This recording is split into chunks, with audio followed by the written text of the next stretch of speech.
Assalamualaikum warahmatullahi wabarakatuh. Salam sejahtera buat kita semua. Perkenalkan, saya Agus Sugiarto, staf Departemen Ilmu Kedokteran Komunitas, staf aktif Program Studi Pendidikan Dokter, Fakultas Kedokteran Universitas Indonesia. Video ini merupakan unjuk kerja Tridharma Perguruan Tinggi Unsur Pengajaran dalam rangka sertifikasi dosen PDD UKTPT 2025. Pada video ini berisi penjelasan tentang modul atau mata kuliah Sistem Pelayanan Kesehatan Primer semester 8 2023-2024 dan juga nanti ada contoh interaksi saya dengan mahasiswa di salah satu materi yang saya ajarkan, yaitu materi prinsip evaluasi program.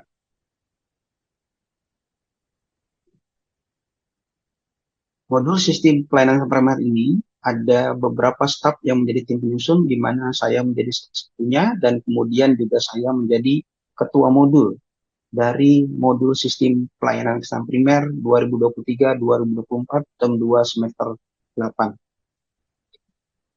Adapun modul sistem pelayanan kesehatan primer ini adalah untuk merupakan terapan dari domain ilmu kedokteran komunitas.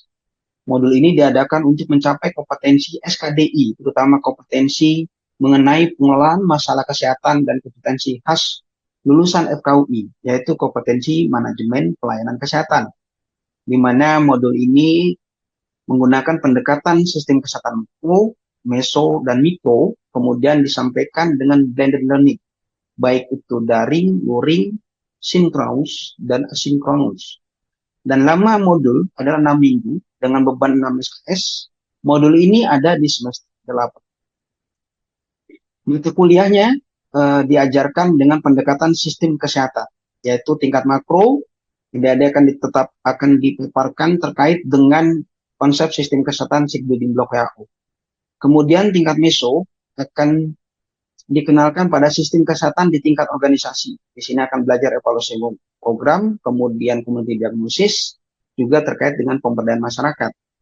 Pada tingkat mikro, dia juga akan diajarkan terkait dengan pengelolaan kasus holistik dan komprehensif berorientasi pencegahan di tingkat dokter dan pasien. Adapun tujuan modul ini adalah yang pertama adalah menganalisis dan menarik kesimpulan tentang sistem kesehatan nasional dan dibandingkan dengan negara lain. Kemudian yang kedua, menganalisis dan merencanakan cara penyelesaian masalah kedokteran atau kesehatan dengan pendekatan problem solving cycle. Yang ketiga, merumuskan fungsi seorang manajer kesehatan yang menerapkan perencanaan, pengorganisasian, pelaksanaan, dan penilaian dengan memperhatikan berbagai faktor yang mempengaruhi kesehatan individu dan masyarakat. Tujuan khusus dari modul ini untuk mengetahui tingkat bentuk sistem kesehatan, kemudian untuk menganalisis program dasar, manfaat program, sumber daya, serta implementasi dan evaluasi program di layanan. Kemudian untuk menganalisis mutu pelayanan kesehatan, dan juga untuk menganalisis faktor risiko keluarga terhadap pasien, dampak pasien terhadap keluarga, serta membuat rencana tata laksana dengan pendekatan holistik. Adapun karakteristik mahasiswa yang bisa mengikuti modul ini adalah yang sudah lulus seluruh tahap 1 General Education dan tahap 2 Basic Medical Science, serta tentunya terdaftar di SIAK NG. Pengetahuan dari modul ini akan dijadikan sebagai dasar untuk pelaksanaan modul pre-intensif di semester 10 atau semester 11 yang diperlukan agar mahasiswa mampu menerapkan langsung pada pasien. Capaian pembelajaran lulusan yang dibebankan kepada mata kuliah dan modul ini sebagai berikut ada 8. Tentunya, modul atau mata kuliah sistem pelayanan kesehatan primer ini juga mempunyai capaian pembelajaran mata kuliah untuk mencapai CPL tadi. Di sini ada 4 CPMK. Nah, CPMK pertama adalah bila dihadapkan dengan sistem kesehatan, mahasiswa mampu menarik kesimpulan tentang sistem kesehatan nasional dan perbedaannya dengan negara lain. Kemudian CPMK kedua, bila dihadapkan juga data sekunder, tentang masalah kedokteran kesehatan, mahasiswa mampu menganalisis dengan cara problem solving cycle.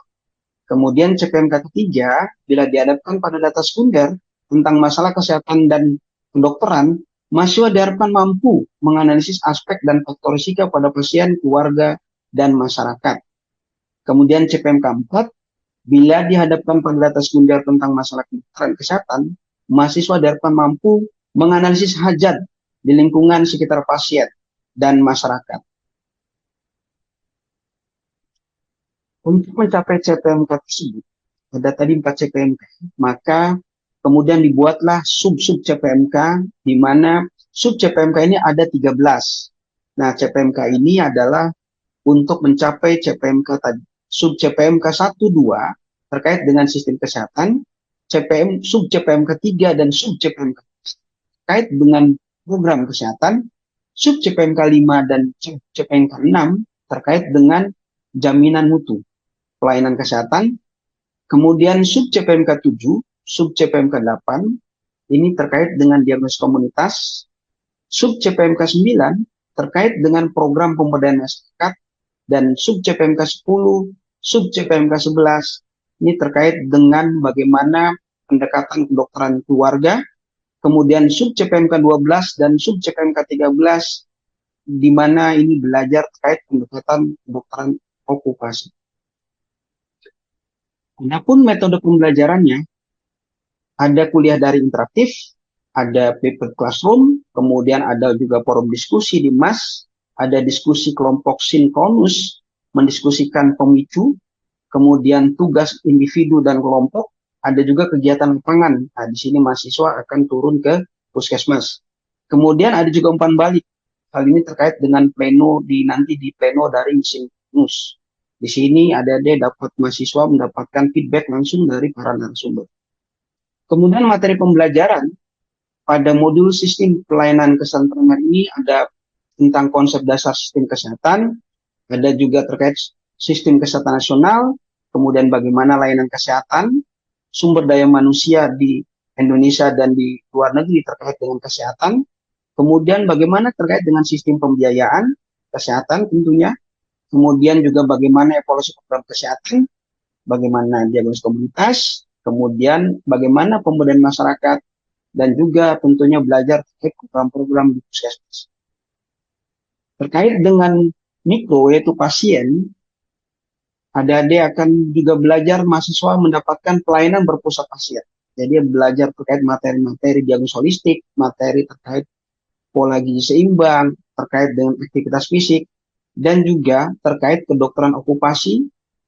Kemudian adik-adik mahasiswa juga akan belajar trend survey, di mana ini ada kunjungan ke lapangan untuk melihat bagaimana terkait dengan unit kerja dan kemudian dilakukan analisis dengan pendekatan kedokteran okupasi. Hampir ini materi kegiatan, ada 6 minggu, materi kegiatan, ada 5 pemicu, kemudian ada 5 pleno, 2 formatif, dan 1 sumatif. Tentunya juga ada sarana dan prasarana pada modul ini. Evaluasi pada modul ini, bentuk evaluasi menggunakan penilaian observasi kegiatan diskusi. Itu kelompok, itu biasanya bebannya 20%, lembar tugas mandiri, bobot 15%, laporan akhir kegiatan lapangan dan plan survei, bobot 25%, poster materi edukasi dengan bobot 10%, dan ada ujian tulis, di sini MCQ, adalah ujian sumatif, bobotnya 30%. Selain bentuk evaluasi tersebut, ada juga evaluasi terkait kehadiran, di mana ini merupakan syarat untuk mengikuti dan kelulusan dari modul, yaitu setiap mahasiswa wajib mengikuti minimal 80% dari masing-masing jenis kegiatan. Kemudian mahasiswa yang tidak memenuhi kehadiran minimal 80% tidak dapat mengikuti ujian sumatif. Nah, mahasiswa yang izin akan diberikan tugas sesuai dengan topik yang tidak diikuti. Ini video kuliah interaktif, materi prinsip evaluasi program kesehatan yang saya ampu. Di sini akan terlihat juga terkait dengan interaksi antara saya dengan adik-adik mahasiswa.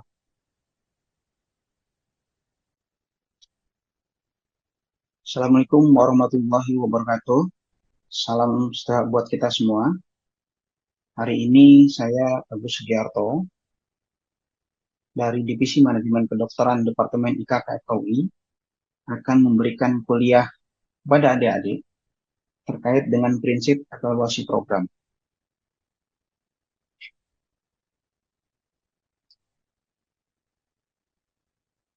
Pada kuliah ini, saya nanti akan menyampaikan terkait dengan definisi evaluasi program, kemudian unsur sistem yang akan berkaitan dengan evaluasi program, kemudian ada model evaluasi program, ada aspek evaluasi program, dan terakhir tujuan evaluasi program. Baik, definisi evaluasi adalah suatu proses yang teratur dan sistematis dalam membandingkan hasil yang dicapai, tentunya dengan tolak ukur atau standar yang telah ditetapkan. Nah, di sini evaluasi adalah biasanya dalam evaluasi program nanti, adik-adik bisa membandingkan target dan capaian suatu program. Program kesehatan sendiri adalah rangkaian kegiatan disusun secara sistematis dan logis untuk mencapai tujuan yang telah ditentukan di bidang kesehatan. Nah, kita tahu program kesehatan banyak, ada program penyakit tidak menular, program penyakit menular, dan sebagainya. Banyak sekali program nanti di puskesmas, terutama di layanan primer.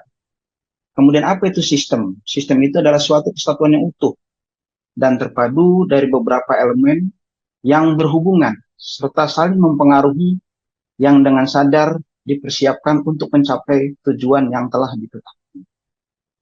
Nah, kita lihat pembahasan kedua adalah unsur sistem.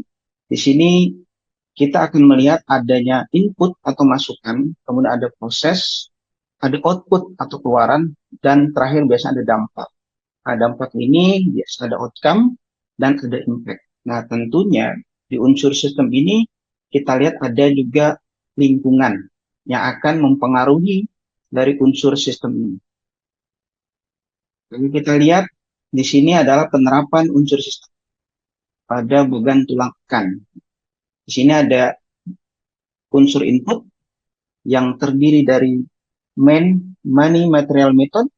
Kemudian ada juga unsur sistem lainnya yaitu proses, di mana kita biasa singkat dengan POAP, ya, ada planning, perencanaan, kemudian ada organizing,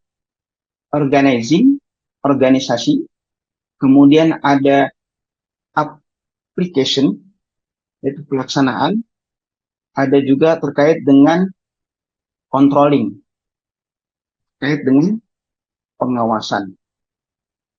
Oke, nah kemudian tentunya unsur sistem ini kita akan melihat adanya output. Output inilah adalah masalah yang teridentifikasi, masalah program. Nah, masalah program bisa kita lihat dari target dan capaian. Unsur sistem tadi, input adalah kumpulan bagian dari elemen yang terdapat dan digunakan untuk berfungsinya sistem tersebut. Seperti tadi yang sudah saya sampaikan, ada money, material, dan method. Sedangkan proses adalah kumpulan bagian dari elemen tadi yang berfungsi untuk mengubah input menjadi luaran, output yang direncanakan. Tadi seperti yang telah saya jelaskan, bahwa proses ini terdiri dari perencanaan, pengorganisasian, pelaksanaan, dan penilaian. Kemudian ada output. Output ini adalah kumpulan atau bagian elemen yang dihasilkan dari berlangsungnya proses dalam sistem. Contohnya, keluaran dalam program, misalnya bias campak, adalah cakupan program di suatu wilayah. Kemudian ada dampak. Dampak itu adalah akibat yang dihasilkan oleh luaran suatu sistem. Biasanya dilakukan pengamatan dalam jangka panjang atau kerangka yang lebih luas untuk menilai dampak. Sedangkan lingkungan, dunia di luar sistem tadi yang tidak dikelola oleh sistem, tetapi mempunyai pengaruh yang besar terhadap sistem. Evaluasi dengan unsur sistem adalah suatu proses yang teratur dan sistematis dalam membandingkan hasil yang dicapai dengan tolak ukur. Jadi kalau kita lihat adalah kalau program biasa mencapai target dan capaian gitu ya. Tentunya ada target tadi, ada tolak ukur. Kemudian ada capaian yang dihasilkan.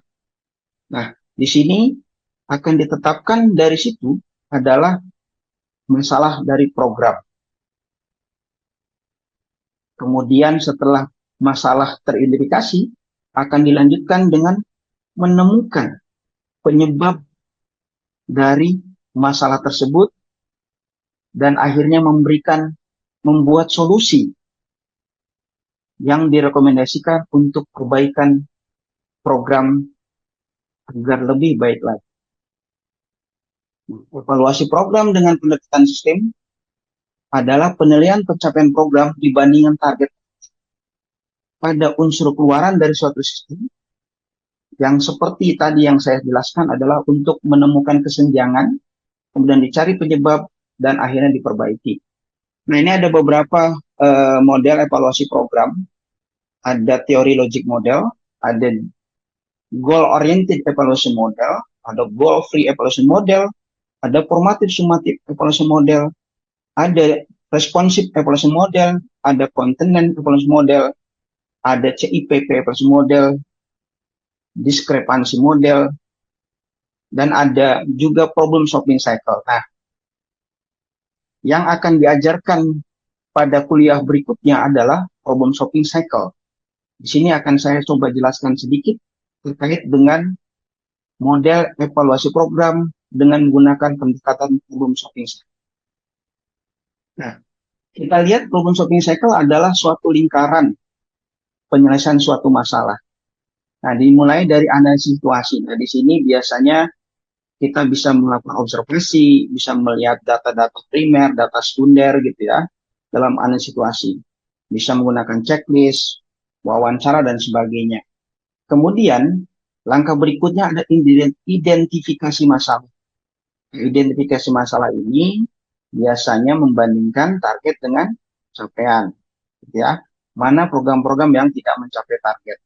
Kemudian, program-program yang tidak mencapai target itu di-list. Jika lebih dari 2, maka dilakukanlah prioritas masalah. Nah, ketika sudah memprioritaskan masalah, tentunya dicari penyebab masalahnya seperti apa. Untuk mencari penyebab masalah, kita menggunakan tadi, bisa menggunakan fishbone diagram atau diagram tulang ikan yang tadi sudah saya sampaikan di awal. Kemudian, jika penyebabnya banyak ditemukan baik di input, di proses, jadi kita bisa melakukan prioritas. Dilakukanlah prioritas penyebab masalah. Sehingga kita akan lebih fokus untuk langkah berikutnya, yaitu alternatif pemecahan masalah. Nah, di sini kita akan coba membuat beberapa alternatif solusi yang bisa menjadi rekomendasi untuk perbaikan program. Nah, tentunya jika ada beberapa alternatif, kita bisa melakukan prioritas pemecahan masalah tersebut. Ya, dengan menggunakan tool untuk prioritas pemecah masalah. Nah, baru setelah itu kita dapatkan yang menjadi prioritas solusi, kita rekomendasikan untuk perbaikan program. Nah, tentunya penjelasan terkait dengan evaluasi program dengan pendekatan sistem, nanti ada kuliah berikutnya. Terkait ini adalah simulasi. Ya, kuliah simulasi evaluasi program dengan pendekatan problem solving cycle. Di sana akan jelas tool-tool yang akan dipakai di dalam langkah-langkah problem solving cycle ini. Kemudian apa aspek gitu ya, aspek dalam penyusunan evaluasi program. Kita lihat ada aspek utilities. Di sini biasanya siapa yang menggunakan hasil evaluasi program ini? Apakah evaluasi program tersebut memberikan informasi yang relevan untuk pengguna? Kemudian kita juga lihat visibility. Nanti apakah evaluasi program yang direncanakan realistis, sesuai waktu, sumber daya, dan expertise yang tersedia. Kemudian melihat kecepatannya. Apakah evaluasi program melindungi hak individu, kesehatan orang-orang yang terlibat di dalamnya. Kemudian apakah evaluasi program tersebut juga melibatkan orang-orang yang paling terpengaruh oleh program tersebut. Kemudian perubahan yang diakibatkan peserta program atau lingkungan sekitarnya mengalami perubahan seperti apa. Kemudian kita bisa lihat juga akurasi. Nah, akurasi ini biasanya apakah evaluasi program tersebut akan menghasilkan temuan yang valid dan reliable sesuai dengan kebutuhan orang atau pihak yang baik. Ketika kita melakukan evaluasi program, tentunya kita mempunyai tujuan. Nah, tujuan umumnya adalah mengetahui pelaksanaan dan tingkat keberhasilan pengelolaan suatu program kesehatan di suatu tempat tertentu pada waktu tertentu. Nah, ini biasanya kalau kita membuat evaluasi program, di dalam judul evaluasi program tersebut harus jelas programnya apa yang dievaluasi, tempatnya di mana, waktunya juga jelas, gitu ya, waktu tertentu, tempat tertentu. Oke, kemudian tujuan khususnya adalah menemukan prioritas masalah program. Tadi ya, jika masalah programnya ditemukan banyak, maka kita akan prioritaskan. Kemudian tentunya setelah diketahui prioritas masalah program, kita bisa menemukan penyebab masalah program. Setelah menemukan penyebab masalah program, kita mencoba menentukan penyelesaian penyebab masalah. Jadi tujuan khususnya adalah menentukan penyelesaian penyebab masalah. Baru dirumuskan pemecahannya seperti apa dan nanti direkomendasikan. Baik, inilah prinsip-prinsip yang perlu diketahui dalam evaluasi program. Kuliah-kuliah berikutnya adalah terkait dengan kuliah simulasi, bagaimana pelaksanaan, bagaimana cara mengevaluasi program dengan problem solving cycle. Ini daftar pustaka yang digunakan. Baiklah, demikian kuliah prinsip evaluasi program. Bagi adik-adik yang ada pertanyaan, persilahkan. Ya, silakan jika ada yang mau ditanyakan, adik-adik.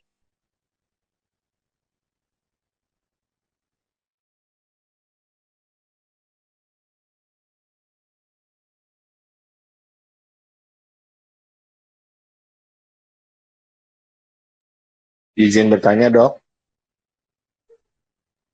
Ya, silakan. Ya, terima kasih, Dok, atas waktu dan kesempatannya. Saya ingin bertanya untuk materi evaluasi program ini, apakah perlu dilakukan intervensi atau hanya cukup berupa rencana saja, Dok? Terima kasih. Baik, terima kasih, Fadil. Jadi, untuk evaluasi program ini, nantinya teman-teman setelah mengevaluasi program yang ada di Puskesmas, teman-teman tidak sampai intervensi. Jadi, teman-teman hanya sampai rekomendasi. Rekomendasi dari perbaikan program yang akan dievaluasi. Cukup jelas, Fadil?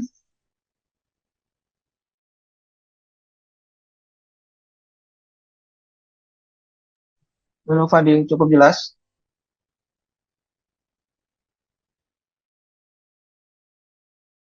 Terima kasih, Dok. Baik, ada pertanyaan lagi dari adik-adik mahasiswa? Dokter Agus izin bertanya,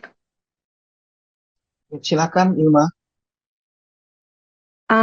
untuk evaluasi program, Dok, untuk membedakannya dengan diagnosis komunitas, kalau evaluasi program kita menentukan masalahnya bagaimana ya, Dok? Ya, baik. Jadi untuk evaluasi program sendiri, cara menentukan masalah program yang akan dievaluasi adalah kita bisa membandingkan target program dengan capaian program. Jadi nanti adik-adik bisa lihat program-program Puskesmas, targetnya, dan kemudian bandingkan dengan capaiannya gitu ya. Nanti biasanya ada perbedaan. Itulah program yang menjadi masalah dan program inilah yang nanti akan dievaluasi. Sedangkan untuk community diagnosis biasanya adalah melihat dari masyarakatnya gitu ya. Apa yang ada di masyarakat gitu. Biasanya kita bisa lihat dari laporan kasus penyakit terbanyak. Nah, kalau dari evaluasi program kita bisa lihat dari program-program yang telah dilakukan, biasanya laporan tahunan di situ ya, terkait dengan target-target, capaian program dan sebagainya. Ini Hilma, jelas ya, Hilma? Cukup jelas, Dok. Terima kasih. Baik, terima kasih. Ada lagi pertanyaannya?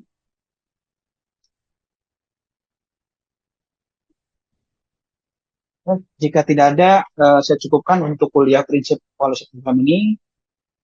Saya bisa tutup. Assalamualaikum warahmatullahi wabarakatuh. Terima kasih adik-adik. Salam sehat buat kita semua. Terima kasih. Waalaikumsalam warahmatullahi wabarakatuh. Terima Terima kasih, kasih, Dok. Dok. Terima kasih. Assalamualaikum.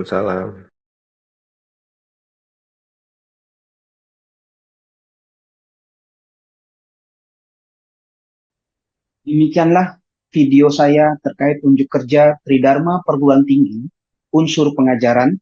Saya mengucapkan terima kasih pada Universitas Indonesia, pada Fakultas Kedokteran Universitas Indonesia, pada Departemen Ilmu Kedokteran Komunitas Fakultas Kedokteran Universitas Indonesia, juga kepada teman-teman sejawat, baik staf pendidik dan kependidikan, dan tentunya kepada adik-adik mahasiswa yang saya banggakan. Semoga kita semua selalu sehat dan sukses. Terima kasih.